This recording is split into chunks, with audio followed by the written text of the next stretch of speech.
Standard 9 वाले बच्चों के लिए एक नया वीडियो लेके आ गया हूँ। चैप्टर 2 पॉलिनोमियल में एक टॉपिक है जिसका नाम है how to find the slope and Y intercept. Slope कैसे फाइंड करेंगे, वाई इंटरसेप्ट कैसे फाइंड करेंगे। 100% 1 या 2 मार्क में हर एक स्कूल की एग्जाम में ये क्वेश्चन आता है। So for your school examination as well as your half yearly examination this topic is very important. तो यहाँ पे लिखा है equation of a line. What is the equation of a line? कोई लाइन है, स्ट्रेट लाइन, उसका equation क्या होगा? That is linear equation in 2 variable. कोई भी लीनियर इक्वेशन इन 2 वेरिएबल को आप लाइन के फॉर्म में दिखा सकते हो और उसका स्टैंडर्ड फॉर्म है y is equal to M x plus C. What y is equal to क्या है? एम एक्स प्लस सी, जिसमें m है, m मतलब x का कोएफिशिएंट। x का कोएफिशिएंट जिसको हम बोलेंगे स्लोप। x के कोएफिशिएंट को क्या बोलेंगे हम? स्लोप। हमने फिजिक्स में चैप्टर नंबर 4 मोशन में ऑलरेडी मैंने आपको सिखाया है हाउ टू फाइंड स्लोप। उस टाइम पे हमने फॉर्मूला किया था slope is equal to y2 minus y1 upon x2 minus x1। तो पहले आपको याद रखना है equation of a line. What is equation of a line? y is equal to M x plus c. Okay, और c को बोलते हैं y इंटरसेप्ट। c को क्या बोलेंगे? y intercept. अभी ये y इंटरसेप्ट क्या होता है? तो समझो कोई लाइन ऐसी जा रही है और x को यहाँ पे y एक्सिस को यहाँ पे इंटरसेक्ट कर रही है। समझो इसका कोऑर्डिनेट लेट अस अज्यूम 0,4। तो ये जो 0,4 है इसको बोलेंगे y इंटरसेप्ट। क्या बोलेंगे? y intercept. तो the line which intersect y axis at what ever point, that particular point is called y intercept. और x के कोएफिशिएंट को क्या बोलेंगे हम? स्लोप। ओके, इसके ऊपर से मैं आपको 2-3 सम करवा दूं। एक इक्वेशन है मेरे पास 2x plus 3y is equal to 6।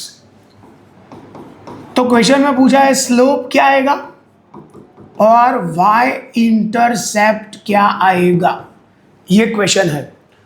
तो हमारा स्टैंडर्ड फॉर्म आपको मालूम है y इज इक्वल टू क्या है? लाइन का standard form y is equal to what?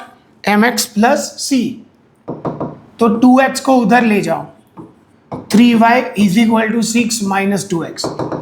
3 को नीचे ले जाओ, y is equal to 6 upon 3 minus 2x upon 3। तो y is equal 2 minus 2x upon 3। अभी ये जो इक्वेशन आया उसको हम कंपेयर करेंगे y is equal to M x plus c के साथ।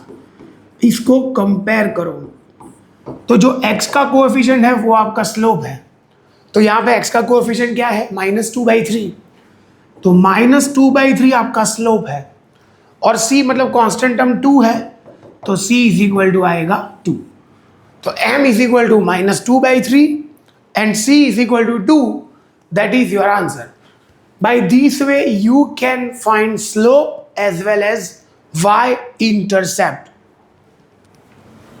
एक रूट वाला सम है मेरे पास, √2x plus 4√2y is equal to √6। ऐसा क्वेश्चन है, हमें फाइंड करना है we need to find slope as well as y intercept. तो स्टैंडर्ड फॉर्म आपको मालूम है, लाइन का standard form y is equal to M x plus c, ये फॉर्म में लाना है हमें।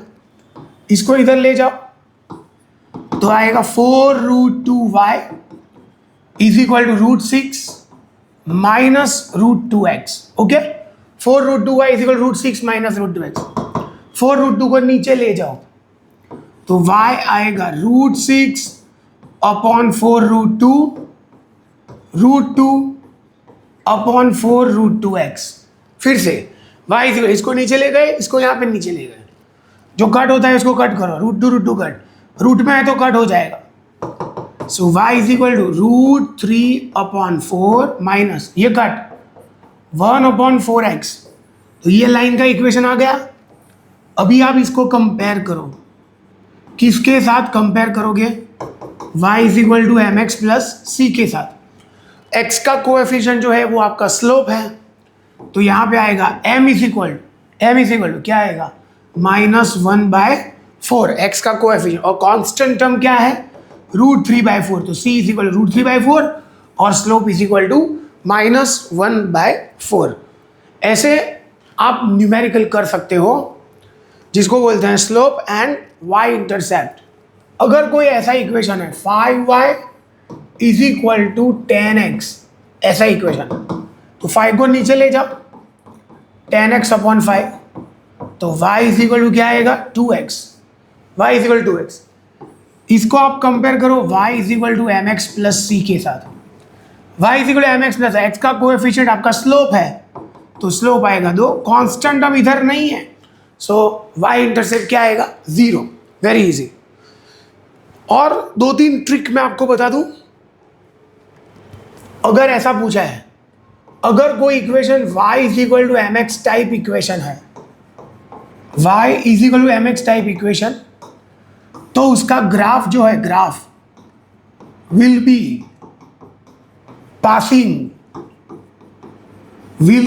Passing through origin 100%।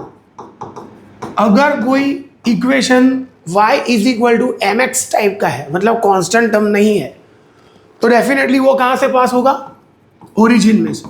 मेरे पास इक्वेशन है 3x - 4y इज इक्वल 0, इसमें कोई कांस्टेंट टर्म है नहीं है, तो ये ग्राफ कहाँ से पास होगा ओरिजिन में से। दूसरा एक इक्वेशन मेरे पास है x - 2y इज इक्वल 0, तीसरा इक्वेशन है 5x + 11y इज इक्वल 0।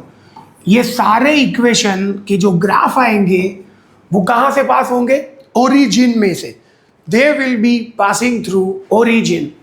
ये ट्रिक आपको याद रखनी है। नेक्स्ट पॉइंट, अगर कोई पूछे x इज इक्वल टू 5 का graph parallel to dash axis and perpendicular to dash axis, बहुत ही फेमस क्वेश्चन है। x इज इक्वल टू 5 का ग्राफ किसको पैरेलल किसको परपेंडिकुलर है, तो क्वेश्चन में जो वेरिएबल दिया है उसी एक्सिस को परपेंडिकुलर होगा, परपेंडिकुलर टू दैट एक्सिस। ये आपको याद रखना है रूल। क्या लिखा मैंने, अगर इक्वेशन में सिर्फ एक ही वेरिएबल दिया है तो उसका ग्राफ वो वेरिएबल वाले एक्सिस को परपेंडिकुलर आएगा।